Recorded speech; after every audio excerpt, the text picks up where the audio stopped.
Hey there, everybody, and welcome to the Fearless Thinking Podcast, designed to help you navigate authentic leadership and the entrepreneurial journey.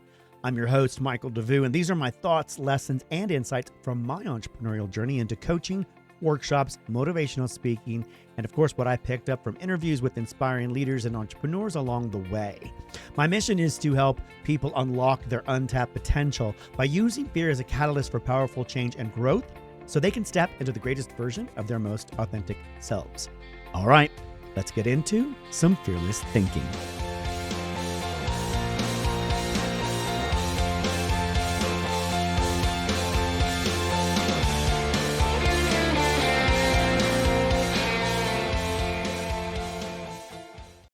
Hey, everybody, welcome to Fearless Thinking Podcast here on the Ascend Hub.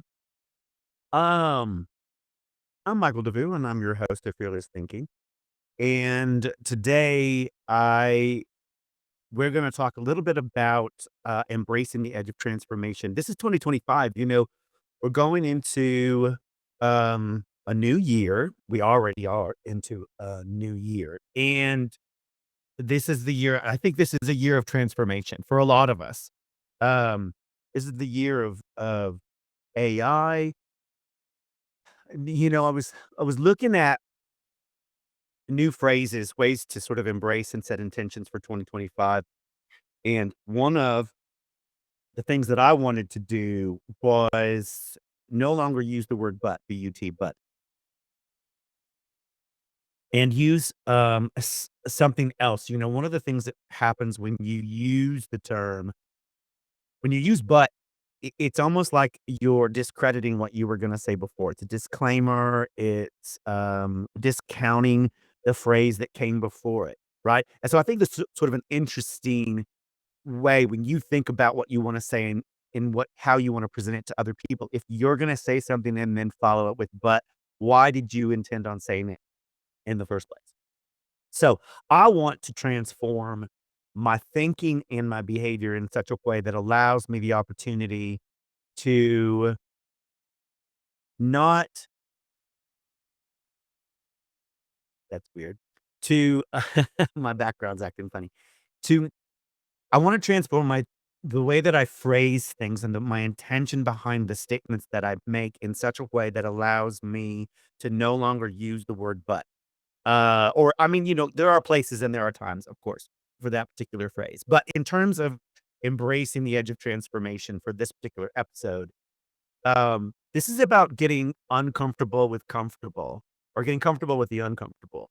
Um, these are feelings that are signposts guiding us towards a stronger and wiser you. One of the things actually that I spoke about, which is interesting, at the event that I did 2 weeks ago now, for future proofing your success, was it was a wonderful quote, and I'm trying to remember who it's from. It's probably by Brad Jacobs, that basically says that if you're feeling uncomfortable and you're feeling awkward or difficult or whatever around certain feelings around something, it means you haven't taken action on something that's valuable and important to you. And as entrepreneurs, solopreneurs, business owners, what have you, as I've said before, when you do have or become something greater than you are today, you've announced to the universe that you're stepping into a new version of yourself, right? You're taking on all these new responsibilities, these new roles. And especially here in 2025, when we're looking at transformation and we're looking at embracing a new us in a new year, those feelings that are coming up are simply warning signs or simply guideposts for you, because your future self has just said, hey, look at this, by the way. You just said you wanted to become this new entrepreneur. You wanted to quit your job and start a business. You wanted to go back to school or start a family. And what's fascinating about that is that if we've been hitting the snooze button on our lives, if we've been not taking good care of ourselves and not making ourselves a priority, if we've been putting all other things, business opportunities, money, individuals, ahead of our own well-being, you can only imagine that the brain is sort of tracking these changes and tracking these behaviors that you've been doing, right? And so as a result, when you decide that you want to step into something bigger and better than you are today, first of all, you're telling the universe that what I am right now is not enough and I need to step up and step forward into something grander and bigger and larger than I am. Well, when you do that, your brain is already tracking the fact that you have kinda not been good to yourself, kinda haven't been paying attention, maybe haven't been doing the things necessary to ensure your success. So now those ideas of self-doubt, self-worth, maybe I can't do this, not worthy of it, I don't have enough syndrome, right? I don't have enough contacts, money, resources, time, effort, whatever it is, those doubts that keep popping into your mind are simply the signposts along the way that are guiding you toward that stronger version of you that you've announced you wanted to become. Now, we're going to talk about the discomforts of a few things discomforts of growth, the role of fear and doubt, building resilience, and rewards of growth, and then reframing the journey. So, the discomfort of growth.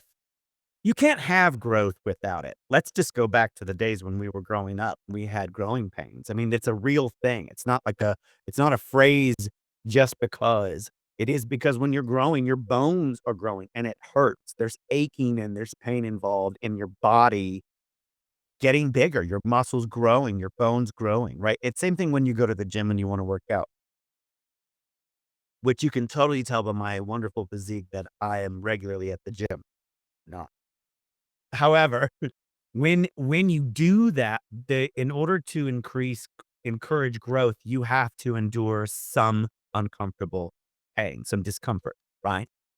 And I think it's not just enough that we understand that this discomfort is an essential part of our growing process, but I think it's also important that you honor it in a way that says it's a signal that explores the fact that we're pushing our boundaries. When you are I don't know what's happening there in that background. Something went weird.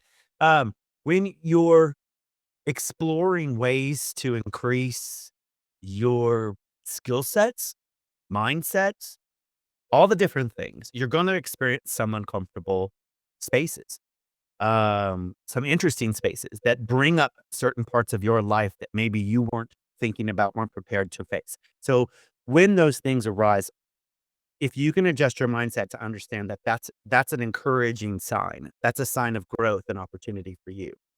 The role of fear and doubt. Now, this is the thing this is my jam, this is what I love to talk about, which is, fear.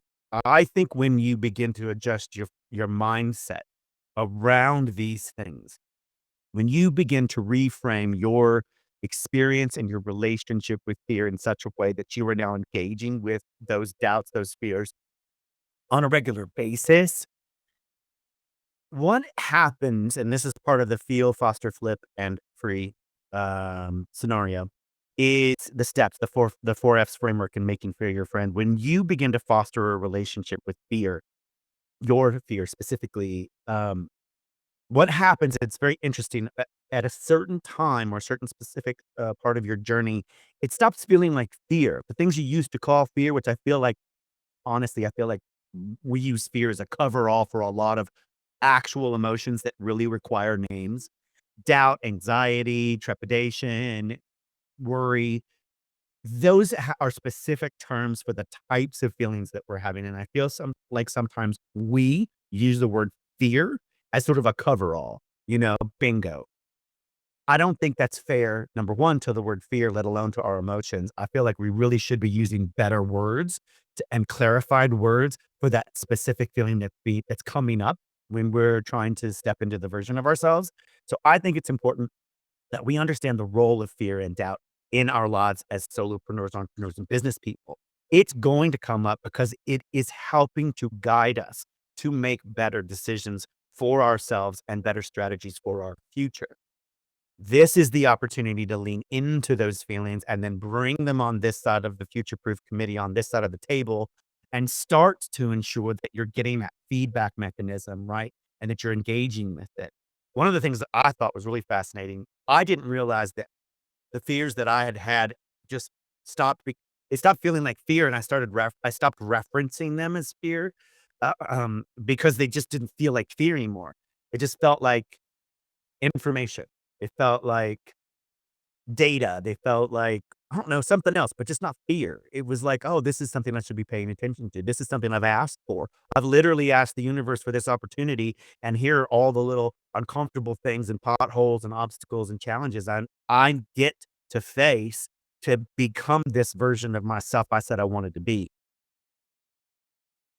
Now, not every one of them are gonna feel good.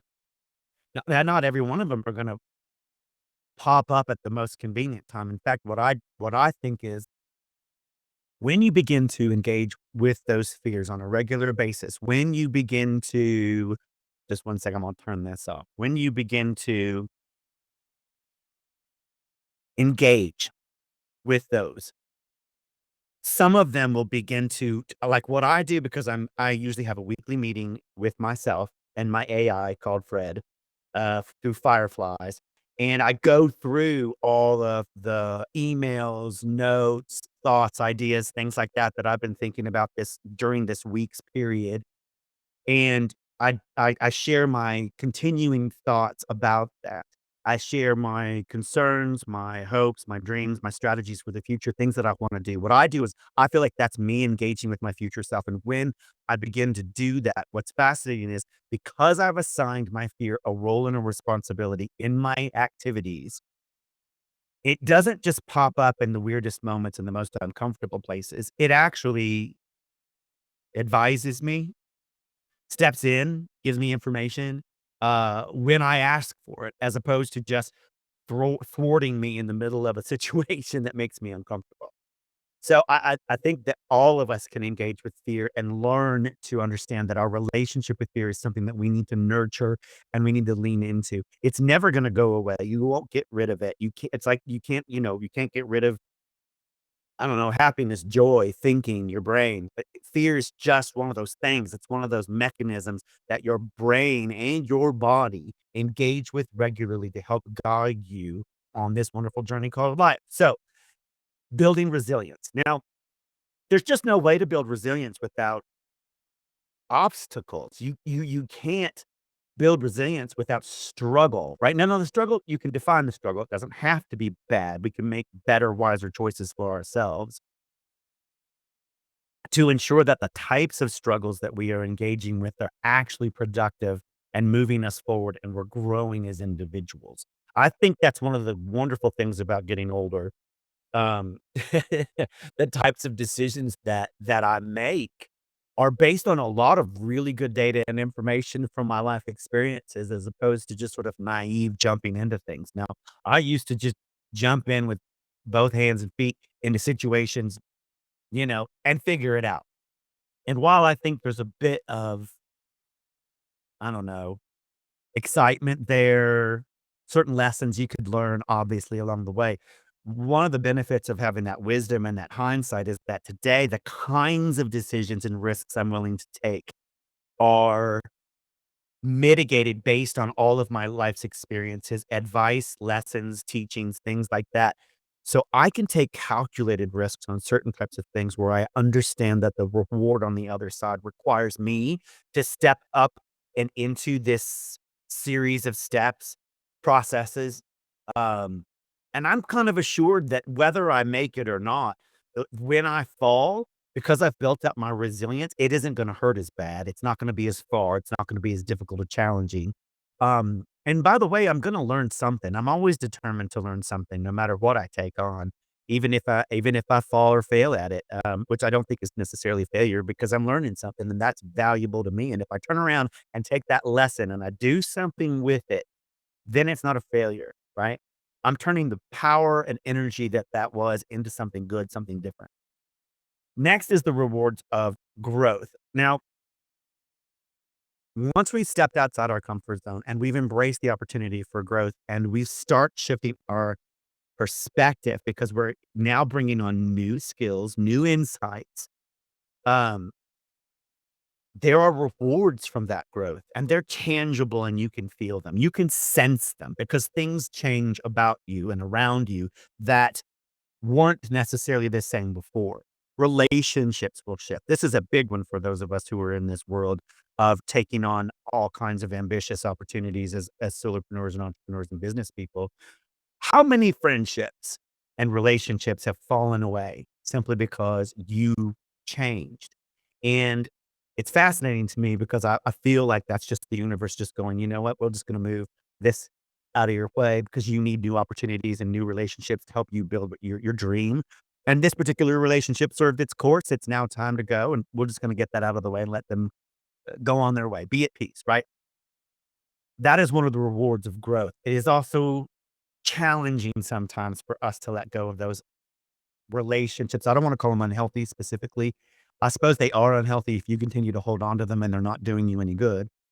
If those relationships are holding you back or they're seeing you in some kind of negative light, then I would encourage you to look at that as a reward of growth to let go and move forward, especially when you're trying to step into something greater, right? You have an opportunity. You've asked for this opportunity from the universe. You're doing the work, gaining the new perspectives. You're gaining the new skill sets. You're building something big. And the one thing that's going to hold you back is a relationship you can't let go of, who sees you in a lesser light, I wanna say, because what you were before isn't as big and beautiful and bold as it is today. And if they continue to see you in this lesser light, then that is not a reward, that is something that could hold you back. So think about that for a minute. Other rewards of growth are opportunity. The minute you begin to step fully into that version of yourself and you begin to gain new skill sets and opportunity, you build resilience. What do you think happens the next time you announce to the universe you're ready for the next set of weights? You're ready for the next, like, to ramp up, right? Because you've already gained those skill sets and muscles and all of those things. You can now ask for something bigger. You can now step up to something bigger and bolder than you even did before. And I think that's one of the interesting things about why remain ambitious is because every time we set a bar, we see another bar and another bar and another bar beyond that because we see that we're capable of so much more than we are currently. We see that and we go, you know what? And once I complete this, I think I can go after that. And I think that's wonderful about if you're self-aware enough to recognize that you're growing and you're stepping fully into those things for yourself to ask the universe for those opportunities. I think that's really cool. Um, Next is reframing the journey. It's good to reflect and look back on where we came from so that we can begin to reframe our journey as we move forward into all these new things, all these new opportunities. Whether that's a new business partnership or you're building a new platform or an app or a business or just going back to school, I think it's important to not stop necessarily, but take a minute and reframe your journey based on the new information that you have about where you came from, right? Assess and analyze a little bit of that journey. Plus, I think, it's important that you give yourself some recognition for having done it. I think we move so fast and we keep moving forward. We forget to just take a minute. My grandmother, I love my God rest her soul. When I was younger, yes, I was this outgoing and yes, I was this whatever braggadocious. I love to talk about myself. I always thought that I was doing some of the funnest, coolest things, and I wanted to share that with everybody.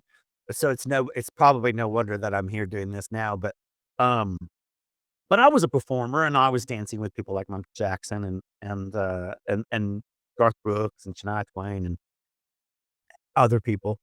And I thought that was cool. So I wanted to share it with everybody. And not everybody shared that enthusiasm. However, I remember, one day we were at just dinner with the whole family and I was bragging about something, and my grandmother, I love her for her subtlety in these little moments where she just, wise older people always have this beautiful skill set where they just say something that falls out easily, and then they just go back to what they're doing as if nothing had happened, and all of a sudden everybody's like, "What?"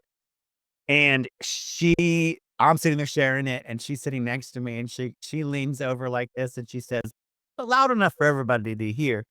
She goes, "Son, you better be careful. You're gonna break your arm patting yourself on the back like that." And then she went right back to eating her food, as if it was just the most, you know, normal thing to say. And everybody was like, their jaws dropped open, and my brain took a minute to realize. And today I pat myself on the back, and I think of my grandmother every time because I think it's important. there's not a lot of people out there who are gonna pat you on the back, and by the way, I think it's nice if you can do that for other people and recognize when they're being amazing and they're being bold and they're being great. Take a minute, recognize them, pat them on the back, you know what I mean? You're not gonna break your arm patting them on the back.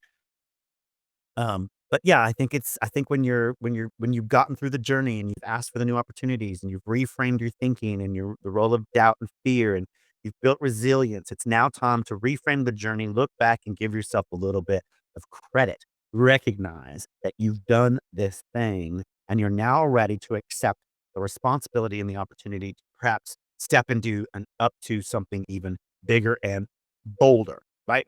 So a few quotes, I think that can help us, I don't know, reframe some of these things and think about this. The only way to make sense out of change is to plunge into it, move with it, and join the dance. Said in the event at the Future Proofing Your Success for 2025 2 weeks ago, uh, uh, the solopreneur, the entrepreneur is a constant dance with curiosity. If you're not curious, I mean, I don't know what you can't be. You can't be an entrepreneur or a solopreneur without being curious about all kinds of things, tech, innovation, opportunity, relationships, business growth, scaling. Everything about what we do is a dance with curiosity and the things that excite us, right?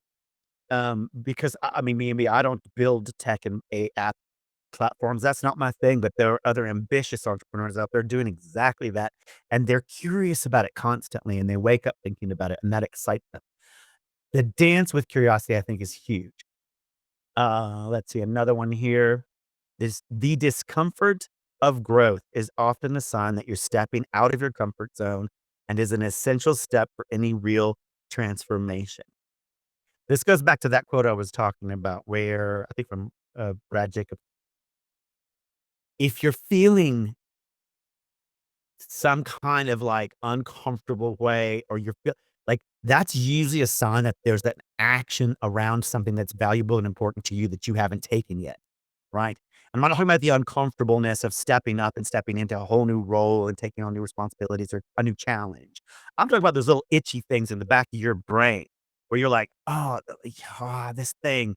It's usually because not only have you invited this opportunity into your life, but your mind is raising a little red flag that, "Hey, there's something here you probably should take action around, that's valuable and important to you," right? To your purpose, your mission, your values, right? There's something there. So think about that. So the key takeaways for today, we have a few minutes left. Embrace your discomfort.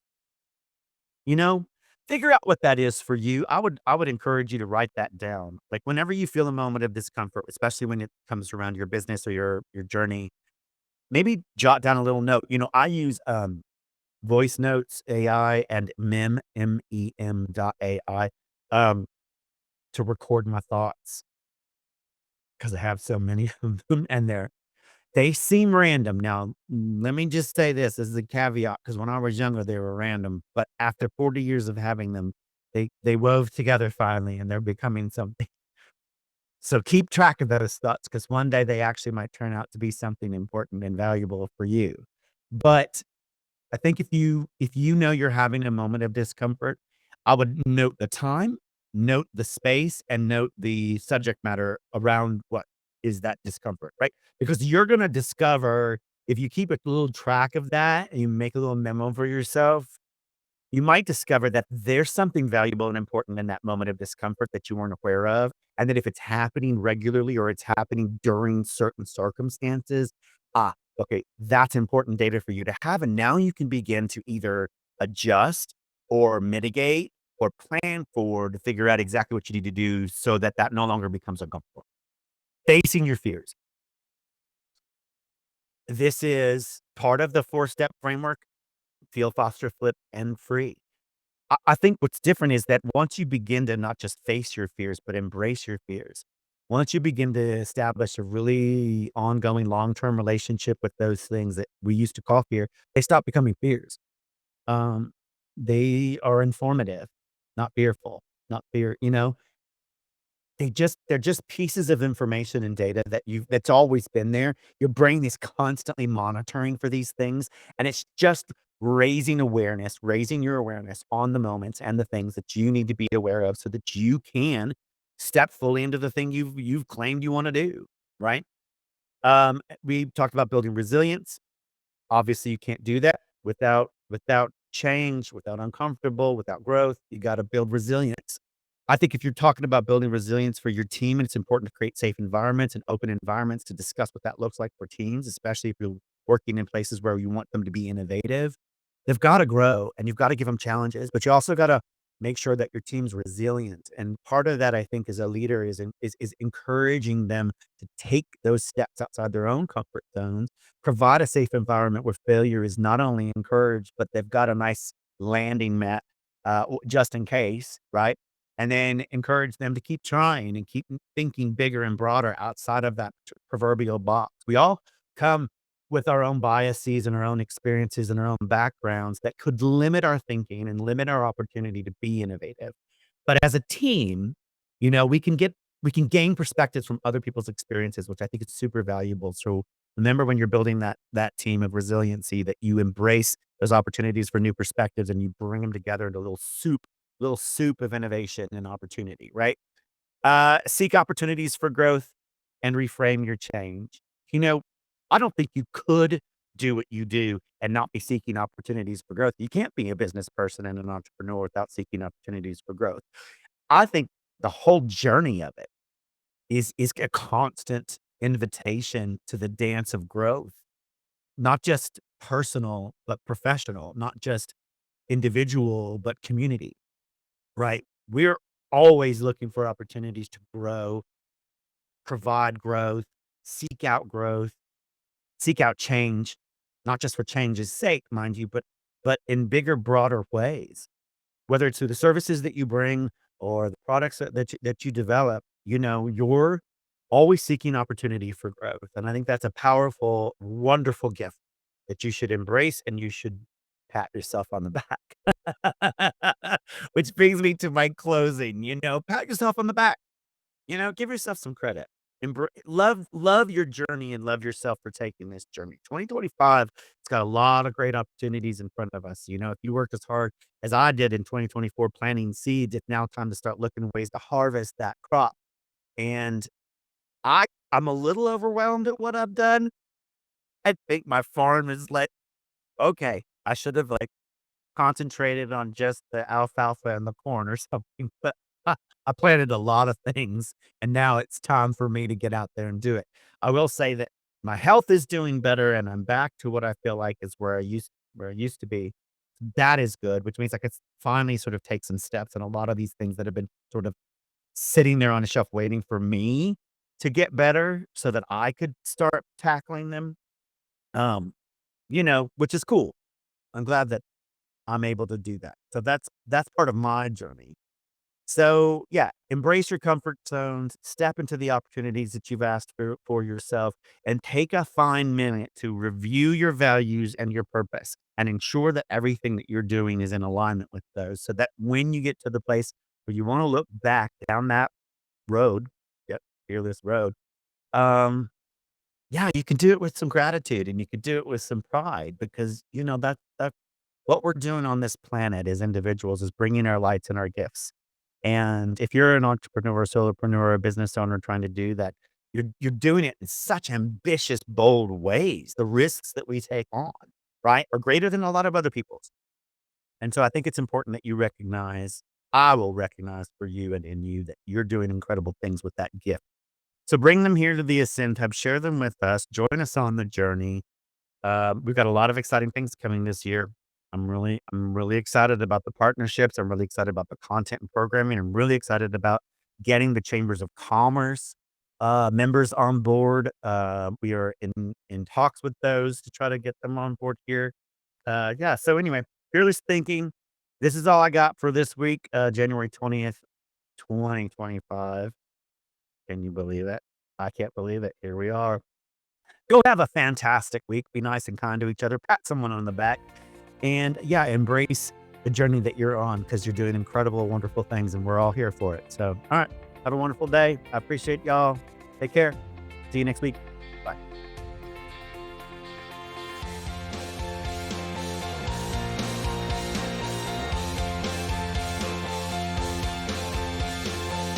This has been a Fearless Road Productions, brought to you by Devon Media Holdings, LLC.